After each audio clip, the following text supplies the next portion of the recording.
Para muhibbin rahimakumullah, hadis yang ke-11 dari 40 hadis. An Abi Muhammadin al-Hasan ibni Ali bin Abi Talib radhiyallahu anhuma sibti Rasulillah sallallahu alaihi wasallam wa raihanatih. Qala hafiztu min Rasulillah sallallahu alaihi wasallam da' ma yaribuk ila ma la yaribuk. Rawahu an-Nasa'i wa Tirmidzi wa qala hasanun sahih. Hadis yang ke-11 ini diriwayatkan dari Abi Muhammad, yaitu Al-Imam Al-Hasan Ibnul Imam Ali bin Abi Talib radhiyallahu anhuma. Sibti Rasulullah sallallahu alaihi wasallam, Sayyidina Al-Hasan itu merupakan cucu daripada Rasulullah sallallahu alaihi wasallam. Wa raihanatihi, dan Sayyidina Al-Hasan itu merupakan kesayangan daripada Rasulullah sallallahu alaihi wasallam. Di dalam banyak kesempatan Rasulullah sallallahu alaihi wasallam menggendong Sayyidina Al-Hasan dan Sayyidina Al-Husain radhiyallahu anhuma, dan beliau mengatakan bahwa dua anak ini merupakan kesayanganku, dua anak ini adalah merupakan penenteram hatiku. Para muhibbin rahimakumullah, di dalam satu kesempatan Rasulullah sallallahu alaihi wasallam pernah menggendong Sayyidina Al-Hasan. Lalu beliau berkata, Allahumma inni uhibbuhu wa uhibbu man yuhibbuhu fa ahibba man yuhibbuhu. Beliau mengata itu sebanyak 3 kali. Artinya, Allahumma inni uhibbuhu, ya Allah, sesungguhnya aku mencintai akan cucuku Hasan ini, dan aku mencintai orang-orang yang mencintai dia. Fa ahibba may yuhibbuhu, maka cintailah olehmu ya Allah orang-orang yang mencintai Sayyidina Al-Hasan. Para muhibbin rahimakumullah, di dalam sejarahnya para rawi mengatakan bahwa Sayyidina Al-Hasan ini sangat mirip wajahnya dengan wajah Rasulullah sallallahu alaihi wasallam. Beliau dilahirkan 3 tahun setelah Rasulullah sallallahu alaihi wasallam hijrah dari Makkah ke Madinah. Dan Sayyidina Al-Hasan ini merupakan anak yang tertua daripada pasangan Imam Ali bin Abi Talib dengan putri Rasulullah sallallahu alaihi wasallam, Sayyidah Fatimah Az-Zahra, yang mana kedua pasangan itu dikaruniai Allah 5 orang anak. Sayyidina Al-Hasan, Sayyidina Al-Husain, Sayyidah Zainab Al-Kubra, Sayyidah Ummi Kulthum Al-Kubra, dan yang paling kecil adalah Muhsin atau Muhassin. Para muhibbin rahimakumullah, di dalam sejarah hidup atau manaqib daripada Imam Hasan ini, beliau adalah merupakan khalifah yang kelima setelah Abu Bakar Siddiq, Umar bin Khattab, Utsman bin Affan, Sayyidina Ali bin Abi Talib radhiyallahu anhum. Yang kelima adalah Sayyidina Al-Hasan. Namun Sayyidina Al-Hasan ini beliau menjadi khalifah tidaklah lama, yaitu sekitar 6 bulan beberapa hari. Itu disebabkan karena pada waktu itu ada seseorang yang bernama Muawiyah bin Abi Sufyan yang juga mempelok-lamirkan dirinya sebagai khalifah. Nah, otomatis pada waktu itu terjadi dua kepemimpinan umat Islam. Sayyidina Al-Hasan lebih dulu menjadi khalifah pengganti bapaknya Imam Ali karramallahu wajhah. Namun setelah itu Muawiyah ini mengaku juga menjadi khalifah. Nah, akhirnya umat Islam pada waktu itu terpecah dua. Para muhibbin rahimakumullah, di saat itu hampir terjadi peperangan di antara dua kelompok ini, di antara pengikut Sayyidina Al-Hasan dan pengikut Muawiyah ini. Sudah beberapa kali terjadi permulaan peperangan di antara mereka.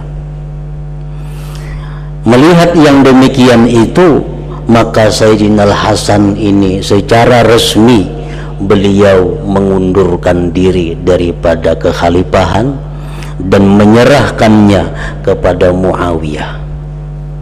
Yang demikian itu beliau ambil untuk menjaga agar jangan sampai darah kaum muslimin tertumpah sia-sia karena memperebutkan kekuasaan atau khalifah. Sesuai dengan sabda Rasulullah sallallahu alaihi wasallam, yang mana Rasulullah sudah menyatakan bahwa sayuslihullahu bihi baina fi'ataini 'azimataini minal muslimin.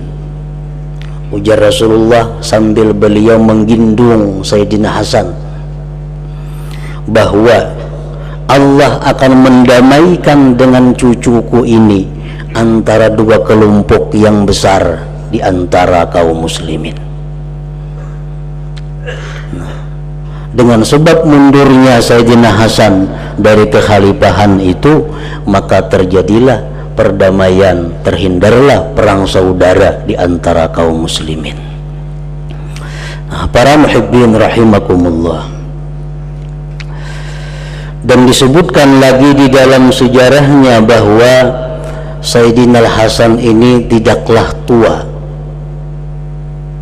Pada tahun 50 Hijriah beliau meninggal dunia, wafat. Dan wafatnya itu karena diberi makani racun. Yang memberi makan racun itu adalah istri beliau sendiri yang bernama Ja'dah bintul As'as. Nah, kenapa demikian terjadi? Karena istri Imam Hasan ini tergoda dengan kekayaan, tergoda dengan kepangkatan. Perempuan yang bernama Ja'dah ini dirayu, dibujuk oleh Yazid bin Muawiyah, putra mahkota. Yazid bin Muawiyah ini membujuk Ja'dah agar mau meracuni Sayyidina Hasan dengan imbalan 100.000 dirham. 100.000 dirham itu ibarat dirupiahkan, wah ini kurang lebih 1,50 miliar. Nah, ujar Yazid, ini uang aku berikan kepada engkau wahai Ja'dah, cuma aku minta bahwa engkau beri makan racun kepada suami engkau, dan apabila suami engkau wafat maka ikam akan kujadikan istri. Nah, Yazid pada waktu itu adalah merupakan anak Khalifah Muawiyah. Nah, para muhibbin rahimakumullah, terjadilah itu akhirnya Sayyidina Hasan ini sakit. Dan pada waktu sakitnya itu Sayyidina Hasan ini diilangi oleh adik beliau Sayyidina Husain radhiyallahu anhu. Nah, di waktu Sayyidina Husain ini bailang kepada Sayyidina Hasan, Sayyidina Hasan berkata, "Wahai Husain, bila mana aku mati, bila mana aku meninggal dunia, aku dikuburkan di rumah Siti Aisyah bersampingan dengan kaki Rasulullah sallallahu alaihi wasallam.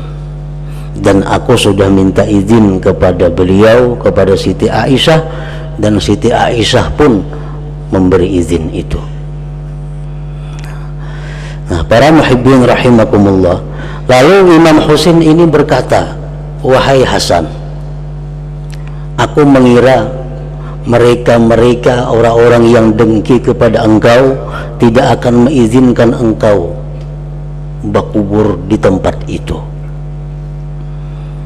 Ujar Sayyidina Hasan, "Kalau mereka melarang aku berkubur di situ, biarlah aku dikuburkan di Baqi, di depan masjid Rasulullah sallallahu alaihi wasallam." Nah, begitu Sayyidina Hasan ini wafat, maka menurut wasiat beliau dikuburkan di samping Rasulullah sallallahu alaihi wasallam, dan sudah disetujui oleh yang berhak yaitu Siti Aisyah radhiyallahu anha. Lalu jenazah akan dibawa ke sana. Nah, di tengah perjalanan dihalangi oleh sekelompok kaum muslimin yang dipimpin oleh Marwan bin Hakam. Nah, Marwan bin Hakam ini orang yang sejak kecil telah disebut oleh Rasulullah Mal'un ibnu Mal'un, orang yang terkutuk, anak dari orang yang terkutuk. Dan kalau dirait-rait masih hubungan keluarga dengan Nabi kita, hitungannya anak kemanakan Nabi kita dari sepupu 3 kali. Jadi Rasulullah SAW sepupu 3 kali lawan Hakam. Nah, Hakam ini punya anak Marwan tadi. Hampir terjadi peperangan, perkelahian berdarah, namun akhirnya ditengahi oleh sahabat Nabi yang bernama Abu Hurairah radhiyallahu an. Akhirnya terjadi kesepakatan bahwa Imam Hasan dikuburkan di Baqi, dan sampai sekarang berada di Baqi itu. Nah, para muhibbin rahimakumullah, itulah sekilas tentang perawi ini hadis, cucu Rasulullah sallallahu alaihi wasallam dan kesayangan beliau Al-Imamul Hasan bin Ali bin Abi Thalib. Beliau berkata, "Aku telah menghafal, aku telah mengingat dari Rasulullah sallallahu alaihi wasallam." Ini Rasulullah wafat, Sayyidina Hasan itu berumur kurang lebih 7 tahun. Karena Rasulullah hijrah ke Madinah 3 tahun baru lahir Sayyidina Hasan, dan Rasulullah 10 tahun di Madinah. Aku mengingat dari Rasulullah sallallahu alaihi wasallam sebuah sabda beliau yang berbunyi, "Da' ma yaribuk ila ma la yaribuk." Artinya, tinggalkanlah sesuatu yang meragukan engkau kepada sesuatu yang tidak meragukan engkau. Namun kita ragu-ragu, apakah ini halal atau kada? Tinggalkan. Tinggalkan. Kita ragu-ragu, ini apakah baik atau kada? Tinggalkan. Nah, setiap yang ragu-ragu itu tinggalkan olehmu, cari yang tidak ragu-ragu. Nah, para ulama pensyarah hadis ini mengatakan bahwa perintah Rasulullah sallallahu alaihi wasallam ini linnadbi, itu untuk sunat. Tinggalkan yang ragu-ragu, cari yang tidak ragu-ragu. Nah, perintah itu adalah bukan perintah wajib, tapi perintah yang sunat, perintah untuk membersihkan diri, perintah untuk menjaga diri daripada hal-hal yang ada kemungkinan tidak baiknya. Para muhibbin rahimakumullah, dari ini hadis banyak timbul hukum-hukum, baik masalah ibadat, masalah muamalat, masalah munakahat, dan lain seterusnya. Para pensyarah hadis ini mencontohkan, syakka fi tulu'il fajar hal yatasahharu, seseorang ragu-ragu pada terbit fajar, apakah boleh dia makan sahur? Kita ragu-ragu, imsak kan ini belum kah? Kada terdengar bunyi imsak atau belum, maka isuk puasa.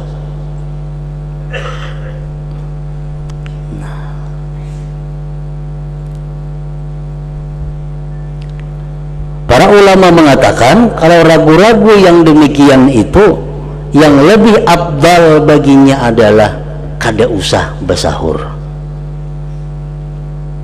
tetapi inya boleh makan sahur. Misalnya ragu-ragu sudahkah imsak atau belum, inya boleh aja makan sahur, tetapi yang lebih baik kada usah makan sahur kalau sudah imsak. Nah, ini masuk di dalam hadis tadi, tinggalkan yang meragukan engkau kepada yang tidak meragukan engkau. Nah, dicontohkan lagi, walau da'ahu fasikun liwalimatin jazat ijabatuhu walakinnal abdal tarkuhu. Jikalau mengundang akan kita seseorang yang fasik,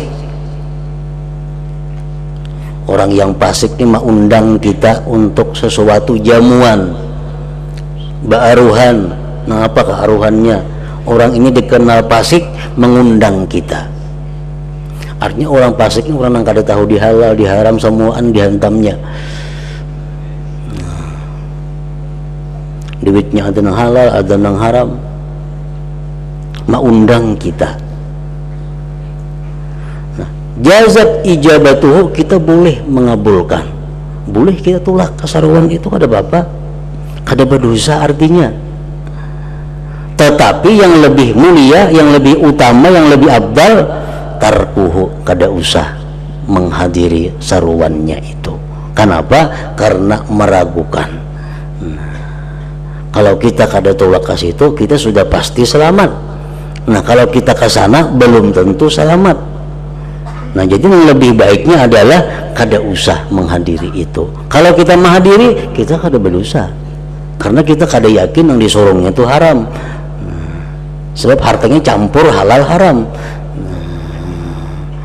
Andai kata kita yakin yang disorongnya itu haram, nah itu kada boleh. Ini kita kada yakin. Nah, ini pun masuk di dalam hadis dah ma yaribuk ila mala yaribuk. Itu contoh di dalam hal ibadah, dalam hal adat. Nah, kemudian lagi dicontohkan, kalau kita melihat benda di tangan seseorang, misalnya arloji, gelang jam, atau cincin, atau kendaraan di tangan si Fulan bin Fulan, kemudian beberapa hari benda itu berpindah tangan ke tangan si Fulan bin Fulan yang lain, ke tangan si B. Lalu si B tadi menawarkan benda itu hendak menjual. Maka semalam kita lihat barang itu di tangan si A. Kenapa hari ini si B menawarkan barang itu? Nah, kita boleh menukari. Kan ditawarkannya oleh si B, kita boleh menukari.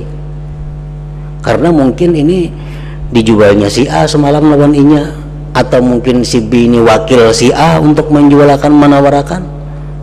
Mungkin itu, mungkin juga si B ini mencuntan lawan si A, barang itu hari ini dijualnya. Nah, kita menukari boleh, Tetapi yang lebih baik, yang lebih afdal, kita jangan menukari terlebih dahulu sebelum ada kenyataan bagaimana berpindah tangan dari si A kepada B barang tersebut. Nah, ini pun termasuk di dalam hadis Nabi tadi, da' ma yaribuk ila ma la yaribuk. Nah, para muhibbin rahimakumullah, itu di dalam bab muamalat. Imam Ghazali rahimahullah mencontohkan lagi di dalam bab pernikahan. Andai kata dua orang laki-laki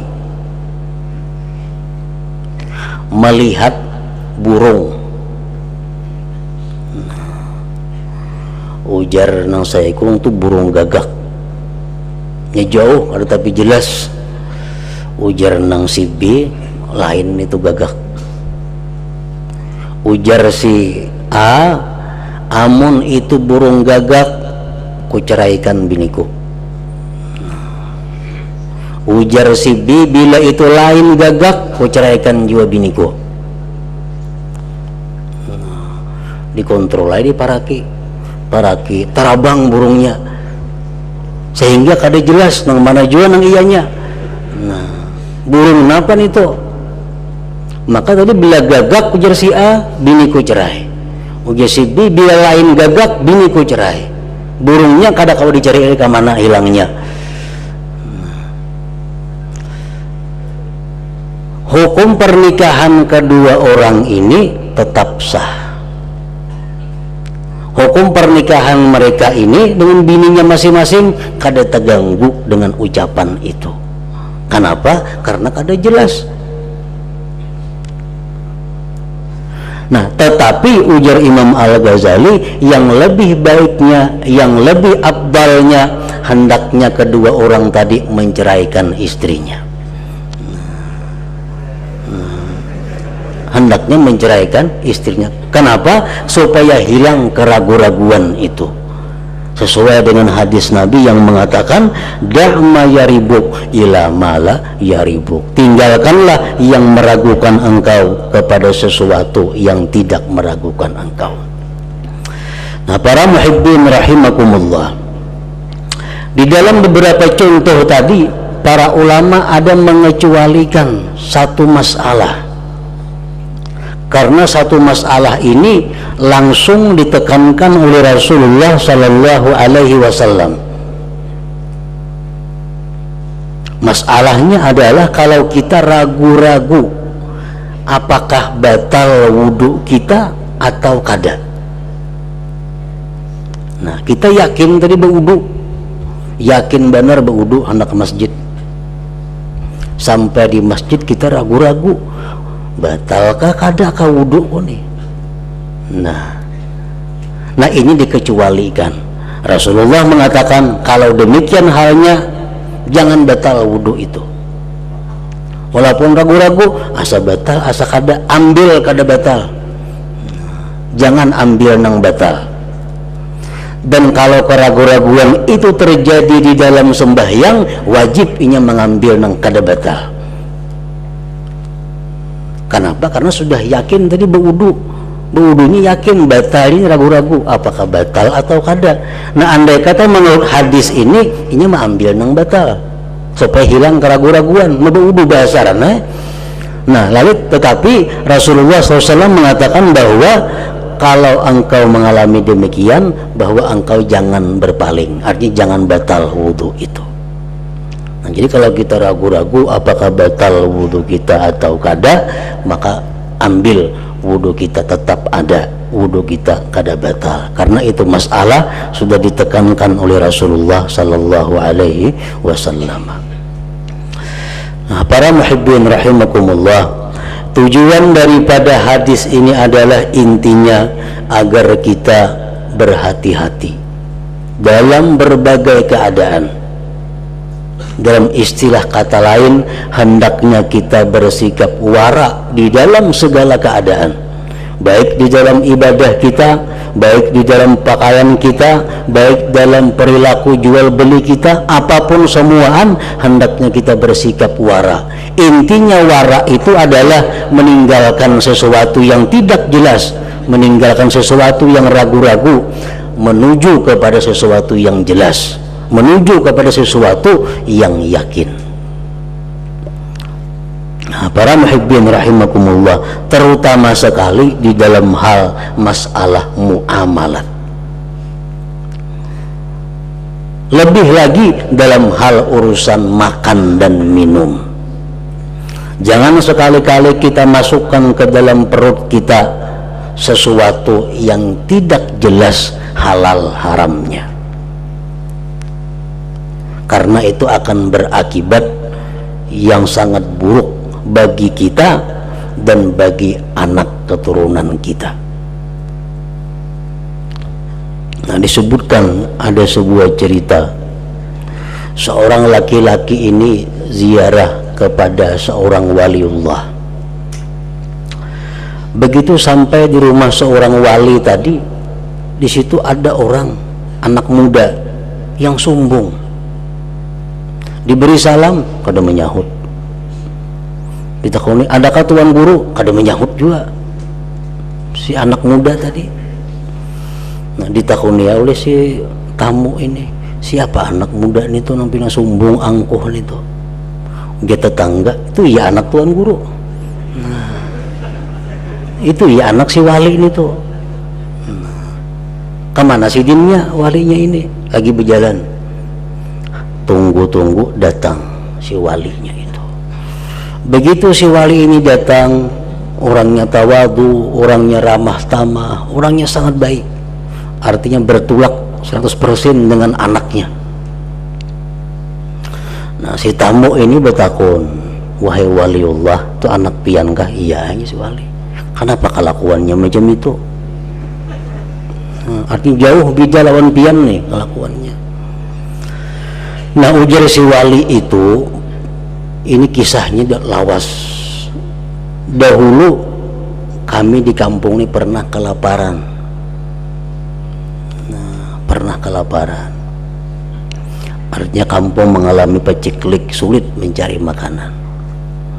Itu berpuluh-puluh tahun yang lalu. Nah, di saat itu pemerintah datang mensubsidi makanan. Tiap rumah diberi subsidi makanan oleh pemerintah karena orang sedang kelaparan. Aku pun termasuk yang dapat subsidi. Aku makan juga makanan itu. Nah, setelah makanan itu dimakan, malamnya aku mengumpuli biniku. Dari malam itu biniku hamil, biniku betianan, dan lahirlah anak itu. Iya, orangnya itu. Nah, jadi itu anak dia si wali, anak hasil subsidi pemerintah ya itu.